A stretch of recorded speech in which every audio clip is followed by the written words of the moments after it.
ဖြစ်ပဲပျော်ရွှင်စရာပန်းခေလမ်းမှာဘဝတင်မှာမေးပြောပါစေ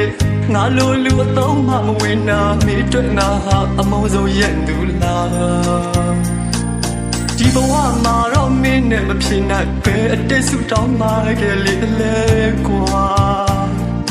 မျောလင့်ထားတဲ့စိတ်ကူးတချို့ဟာလမ်းခရီးတစ်ဝက်မှာအိမ်မက်လို့ဖြစ်လာဖြစ်လွယ်ပြက်လွယ်တဲ့လူဘဝမရှိတော့မှလူကတိတစ္ဆာအမှန်ကိုအမှားထဲအမှားကိုအမှန်မြေလားအကျိုးလို့ညောင်ရည်လောင်းတယ်လို့အလိုရှိမှချစ်အောင်ဆောင်ပြ